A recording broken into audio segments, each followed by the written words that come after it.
오늘 날씨 오늘도 덥습니다.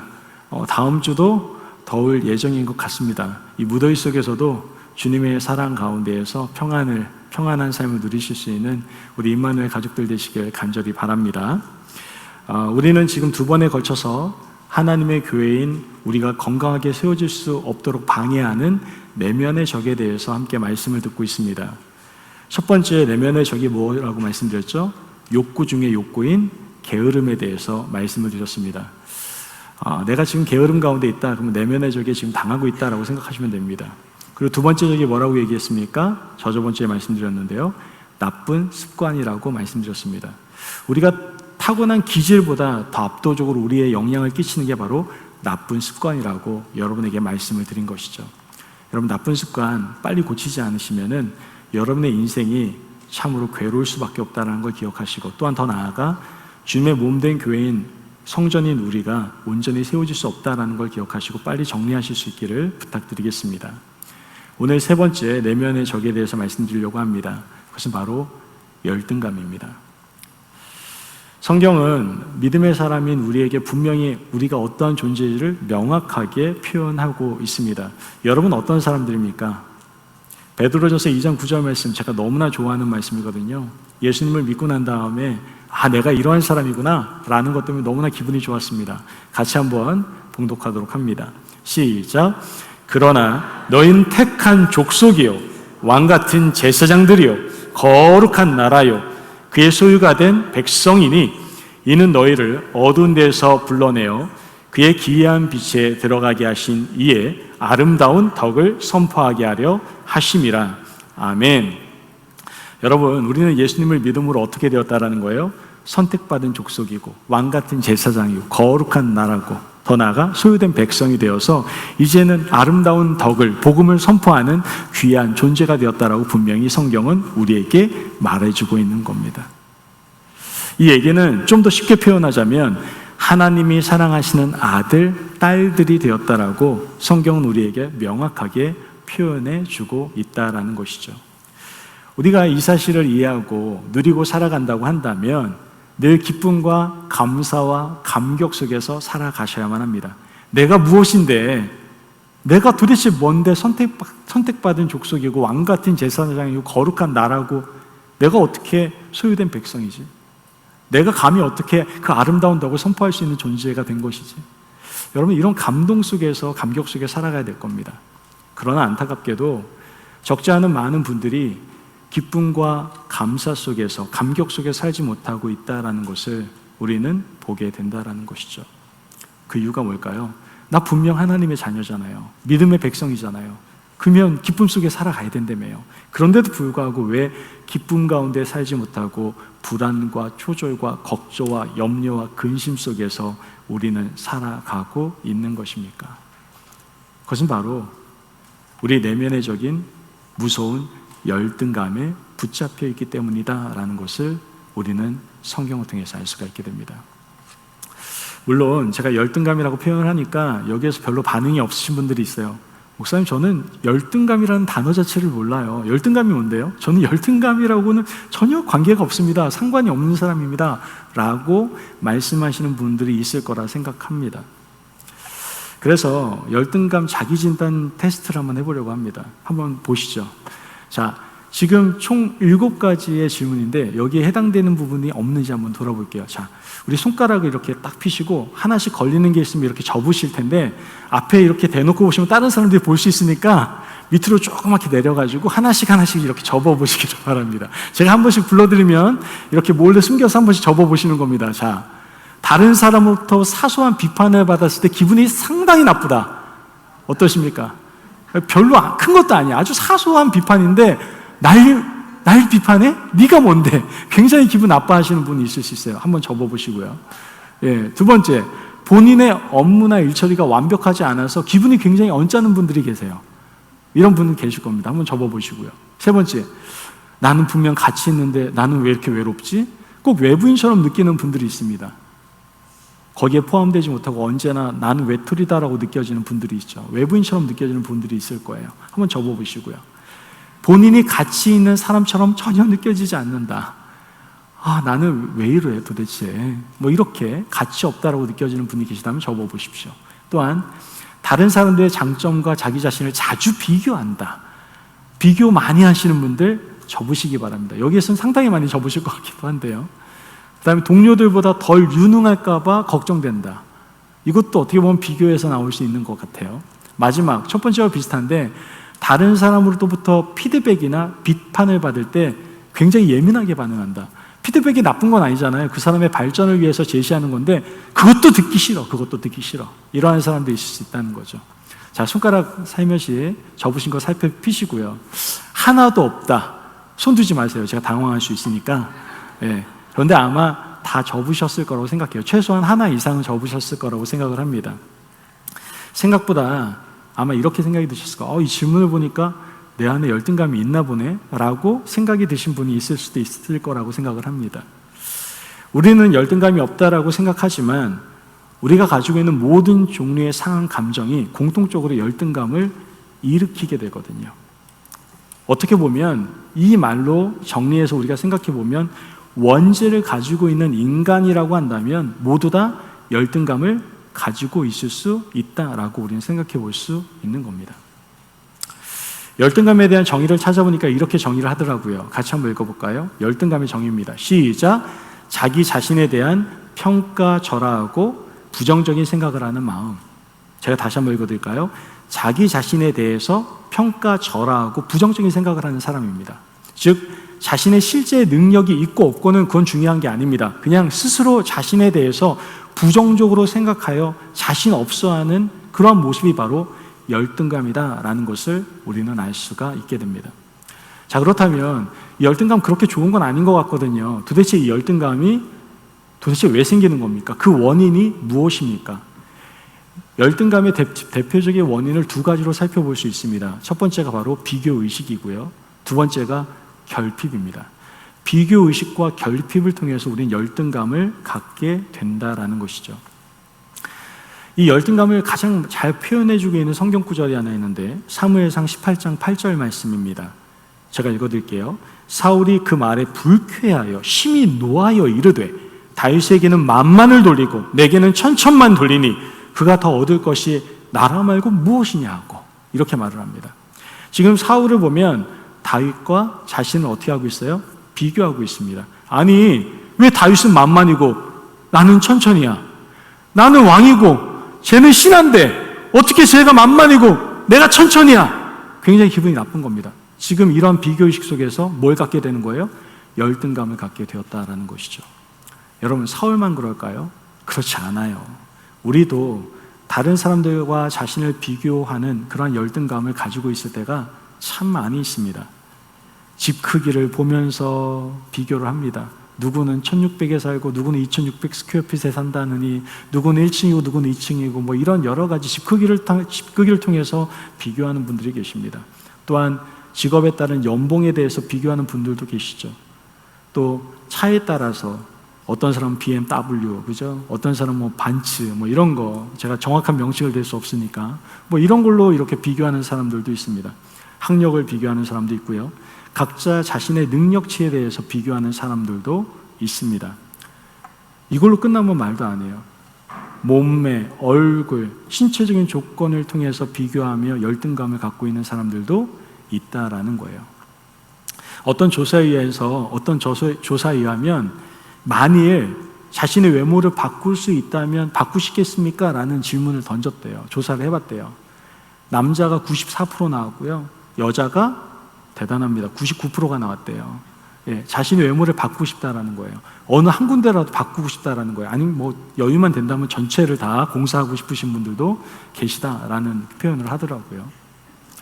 이와 같이 비교의식이 열등감의 원인이 된다라는 것을 우리는 알 수가 있습니다. 또한 바로 결핍이 열등감의 원인이 된다라고 말씀을 드렸습니다.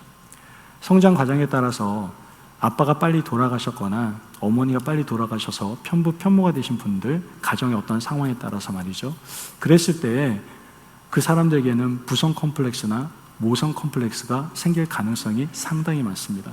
그래서 아버지로부터 받지 못했던 사랑과 인정받지 못한 부분들이 열등감으로 작용을 해서 일반 사람들에게 나타나는 거예요. 왜 나 인정 안 해줘?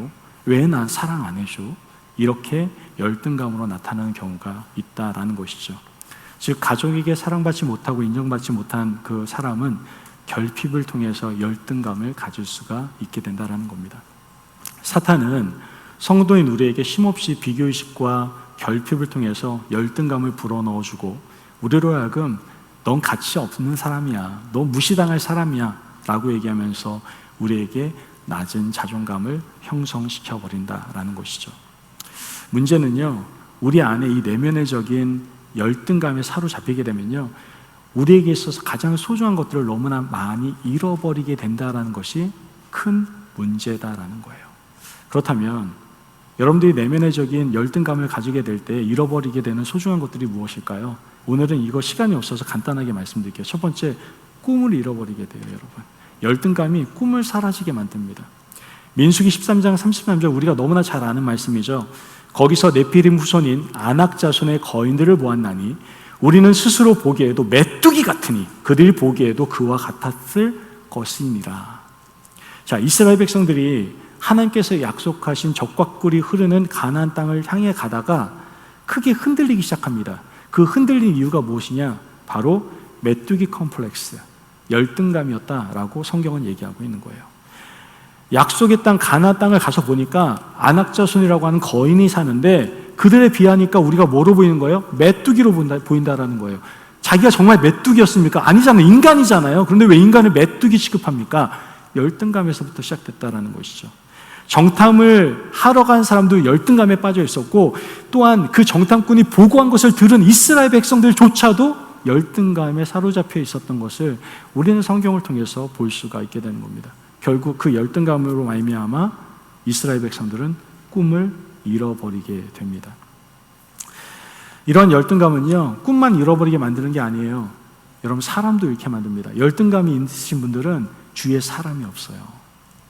마태복음 22장 39절 말씀을 보면 둘째도 그와 같으니 내 이웃을 내 자신같이 사랑하라 하셨으니 이렇게 얘기해요. 예수님께서는 이웃을 사랑하기를 어떻게 해요? 자신의 몸처럼 사랑하라고 말씀하시거든요. 그래서 이런 말들 많이 하잖아요. 사랑 많이 받은 사람이 사랑을 할 줄도 안다고. 물론 이게 100% 옳다라고 얘기하지는 않겠습니다. 그러나 일반적으로 사랑을 많이 받은 사람들이요, 사랑을 줄 줄도 압니다. 반대로 자신을 미워하는 사람은요, 다른 사람도 똑같이 미워합니다. 즉 이러한 열등감들이 사람을 잃게 만든다라는 것이죠. 더 나아가 하나님을 잃게도 만듭니다. 열등감에 사로잡혀 있는 사람들은 하나님께 온전히 나아가지 못합니다. 하나님의 거룩하신 영광을 보면서 나같이 부족한 사람이 어떻게 난 손들고 못 나가겠어, 이렇게 말을 한다는 것이죠. 어떻게 보면은 굉장히 양심적으로 보이지만 한편으로는 그건 열등감에서부터 시작될 수도 있다라는 것을 우리는 한번 돌아볼 수 있어야 됩니다. 내가 하나님의 부르심을 듣고도 나는 할 수 없어요 라고 응답한다면 혹시 나의 열등감에 대한 부분 때문에 그렇진 않은지 우리 스스로를 돌아볼 수 있어야 됩니다. 교회는 우리가 건강하게 세워지기 위해서는 반드시 이 내면의적인 열등감을 극복해야만 합니다. 열등감은 자신뿐만 아니라 내가 포함되어 있는 공동체 모두를 힘들게 하고 어려움을 가져다 주기 때문에 반드시 우리 안에 있는 내면의 적을 극복할 수 있어야 된다는 것이죠. 그렇다면 이제 정리해 보겠습니다. 열등감, 이 내면의 적 열등감을 극복하기 위해서는 어떻게 해야 될까요? 세 가지를 말씀드리고 말씀을 정리합니다. 첫째, 여러분 따라해 볼까요? 건강한, 안 건강해 보이세요? 다시 한번, 건강한 자신의 정체성을 가져야 합니다. 예, 그렇습니다. 우리가 이 열등감을 극복하기 위해서는 건강한 자신의 정체성을 가져야 합니다. 로마서 12장 3절 말씀 같이 한번 읽어볼까요? 시작.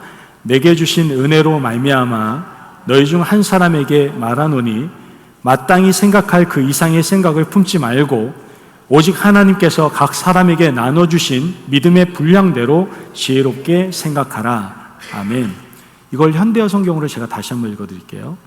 나는 하나님의 은총을 받은 사람으로서 여러분 한 사람 한 사람에게 말합니다. 여러분 자신을 정직하게 평가하십시오. 하나님께서 주신 믿음의 분량대로 지혜롭게 생각하십시오. 이렇게 번역을 합니다. 여러분, 자신을 정직하게 평가하고 지혜롭게 생각하는 것이 무엇일까요? 그것은 바로 과대평가하는 것도 아니고 과소평가도 하는 것이 아닙니다. 그냥 믿음으로 지혜롭게 정직하게 평가하라고 성경은 얘기를 하고 있는 겁니다. 여러분, 정직하게 지혜롭게 정직하게 평가하는 것이 무엇입니까? 우리가 읽었지 않습니까? 바로 선택받은 족속, 왕같은 제사장, 거룩한 나라, 하나님의 잘 소유된 백성이다라는 것을 늘 인식하며 살아가는 것. 이게 바로 건강한 자기의 정체성이다라는 것을 우리는 분명히 알아야 된다라는 겁니다. 하나님께서는 우리에게 언제나 말씀하십니다. 너가 선택받은 족속이고 왕같은 제사장이고 거룩한 나라고 또한 하나님의 소유된 백성이기 때문에 내가 너를 너무나 사랑한단다. 이렇게 하나님께서 언제나 말씀하신다라는 것이죠. 그리고 늘 우리와 사랑하는 자에 함께 가자라고 말씀하고 계십니다. 열등감에 사로잡혀서 자신을 무시하고 격하는 태도는요, 여러분, 겸손의 태도도 아니고 내려놓음도 아니고 거룩함도 아닙니다. 가만히 보면 이러한 사람은 결국 자기 중심적인 사람입니다. 항상 자신에게만 집중하고 있어요. 이 열등감을 가진 사람은 언제나 중심은 자기예요. 항상 인정받으려고 하고 그래서 칭찬받으려고만 합니다. 그래서 우리는 언제나 건강한 자기 정체성을 가지기 위해서 노력해야 됩니다. 그런데 우리가 건강한 자기 정체성을 갖기 위해서 마음 후순을 한다거나 많은 것들 배운다고 우리가 건강한 정체성을 가지는 것은 아닙니다. 그 정체성을 주시는 그분과 함께 관계를 맺을 때, 그분 안에 늘 거할 때 우리는 건강한 정체성을 가질 수가 있게 된다는 것이죠. 즉, 주님 안에 있어야 됩니다. 주님 안에 거할 때 우리가 어떠한 존재인지를 늘 깨달을 수가 있기 때문입니다. 요한복음 15장 4절 말씀 같이 한번 읽어볼까요? 요한복음 15장 4절 말씀입니다. 시작. 내 안에 거하라. 나도 너희 안에 거하리라. 가지가 포도나무에 붙어있지 아니하면 스스로 열매를 맺을 수 없음같이 너희도 내 안에 있지 아니하면 그러하리라. 아멘. 우리가 주님과의 관계 가운데 있을 때 우리의 정체성을 바로 알고 건강한 정체성에 합당한 열매를 맺으며 살아갈 수가 있게 되는 겁니다. 여러분, 주님 안에 거하십시오. 그 안에 거해야지, 내가 사랑받는 사람이지, 내가 거룩한 사람이지, 이런 것들을 늘 느끼고 경험하며 살아갈 수가 있게 되는 겁니다. 이렇게 우리가 건강한 정체성을 가지고 살아가면 인정과 칭찬, 자신을 높여주는 것에 집중하지 않습니다. 누가 인정해주지 않으면 어때요? 누가 칭찬해주지 않으면 어때요? 이미 나는 하나님의 거룩한 백성이요, 하나님께 귀하게 사랑받는 존재인데 이거보다 더 큰 자존감, 자기 정체성이 어디 있겠습니까? 오히려 자기 정체성이 건강한 사람은 다른 사람을 귀히 여겨주고 높여주게 됩니다. 그로 말미암아 겸손의 열매를 많이 맺게 된다라는 것이죠. 그러므로 건강한 자신의 정체성을 다시 회복하셔서 열등감을 극복하실 수 있는 저와 여러분이 되시길 주님의 이름으로 축복합니다. 아멘. 두 번째, 그렇습니다. 건강한 자기 정체성을 먼저 가져야 돼요. 두 번째, 따라해 볼까요? 사탄의 평가를 거부하고 하나님의 평가를 받아들여야 합니다. 믿으시면 아멘. 여러분, 제발 사탄의 평가에 휘둘리지 마시고 그거 받아들이지 마시고요, 하나님의 평가를 받아들이시기를 바랍니다. 사탄은 언제나 우리에게 말합니다. 야, 너 2%가 부족해. 자꾸만 과거의 상처를 들춰내고 왜곡된 시각으로 자기를 돌아보게 합니다. 그리고 이렇게 얘기하죠. 속에서 넌 용서받을 수가 없는 존재야. 너 그것밖에 안 되는 존재야. 계속해서 거짓된 말로 우리 자신을 넘어뜨리려고 합니다. 그리고 결국 우리에게 주는 평가서에는 열등감이라는 것을 우리에게 제시한다라는 것이죠. 그런데 여러분, 정말 이 사탄의 평가가 옳은 평가입니까? 성경을 보면 이 사탄의 평가는 절대 옳은 평가가 아니다라는 것을 우리는 알게 됩니다. 그래서 오늘 말씀을 통해서 우리가 어떤 평가를 받아야 될 존재인지 한번 점검해 보려고 합니다. 첫째, 우리는 어떠한 평가를 받아야 될 존재인가? 하나님께서 우리를 비싸게 사셨다는 것을 여러분들 꼭 기억하시기 바랍니다. 아멘. 로마서 5장 6절에서 8절 말씀 같이 한번 읽어봅시다. 시작. 우리가 아직 연약할 때 기약대로 그리스도께서 경건치 않은 자를 위하여 죽으셨도다. 의인을 위하여 죽는 자가 쉽지 않고 선인을 위하여 용감히 죽는 자가 혹 있거니와 우리가 아직 죄인 되었을 때 그리스도께서 우리를 위하여 죽으심으로 하나님께서 우리에게 대한 자기의 사랑을 확증하셨느니라. 아멘. 여러분, 이렇게 하나님께서 우리를 비싸게 사셨어요. 두 번째, 우리를 자녀 삼으셨다고 아까도 말씀드렸죠? 에베소 1장 4절에서 5절 말씀이 그거를 입증합니다. 곧 창세전에 그리스도 안에서 우리를 택하사 우리로 사랑 안에서 그 앞에 거룩하고 흠이 없게 하시려고 그 기쁘신 뜻대로 우리를 예정하사 예수 그리스도로 말미암아 자기의 아들들이 되게 하셨으니. 그렇습니다. 우리를 자녀로 삼으셨어요. 그리고 마지막으로 우리를 기뻐하시는 존재로 삼으셨습니다. 우리가 뭐라고요? 하나님의 기쁨이 되리다라는 것이죠. 스바냐서 3장 17절 말씀이 이렇게 얘기합니다. 너희 하나님 여호와가 너희 가운데 계시니 그는 구원을 베푸실 전능자시라. 그가 너로 인하여 기쁨을 이기지 못하여 하시며 너를 잠잠히 사랑하시며 너로 인하여 즐거이 부르며 기뻐하시리라 하리라. 아멘. 여러분, 사탄의 평가와 달리 하나님의 평가는 어떻습니까? 우리를 비싸게 사셨다라고 말하고 하나님의 사랑 안에 거룩한 자녀이며 기뻐하시는 존재로 삼으셨다라고 분명히 말씀하고 계십니다.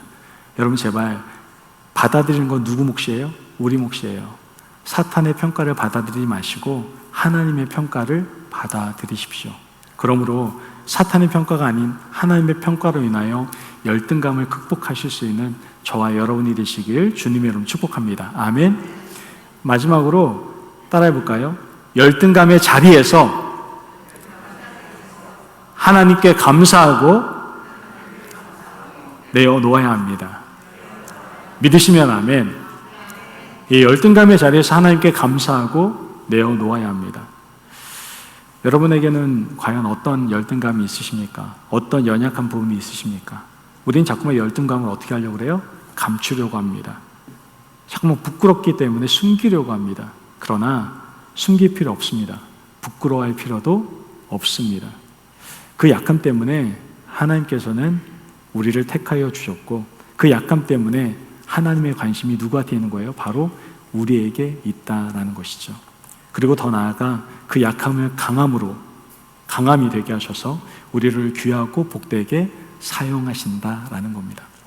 사도 바울은 오늘 본문에서 약할 때 우리를 택하시고 약한 우리를 강하게 하셔서 이 땅 가운데 사용하신다라고 분명히 말씀하고 있습니다. 오늘 우리가 읽은 본문 말씀입니다. 고린도전서 1장 25절에서 29절까지의 말씀 우리 같이 한번 읽어보도록 하겠습니다. 시작. 하나님의 어리석음이 사람보다 지혜롭고 하나님의 약하심이 사람보다 강하니라. 형제들아 너희를 부르심을 보라. 육체를 따라 지혜로운 자가 많지 아니하며 능한 자가 많지 아니하며 문벌 좋은 자가 많지 아니하도다.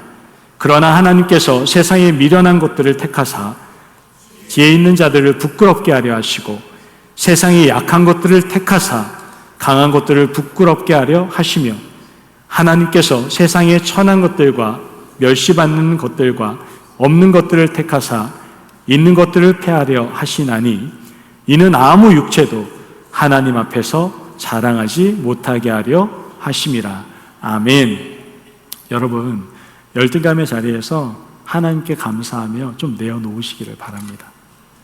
그때 그 약함의 자리, 열등감의 자리에서 하나님께서 우리를 택하시고 약한 우리를 강하게 하셔서 하나님의 놀라운 귀한 복된 하나님의 사명에 우리를 사용하실 줄을 믿습니다. 그 놀라운 은혜를 누리실 수 있는 저와 여러분이 되시기를 간절히 바랍니다. 여러분, 우리 안에 내면의 적인 열등감이 사로잡을 때 우리는 건강한 교회로서 세워질 수가 없습니다. 이제 열등감을 극복하기 위해서 어떻게 해야 됩니까?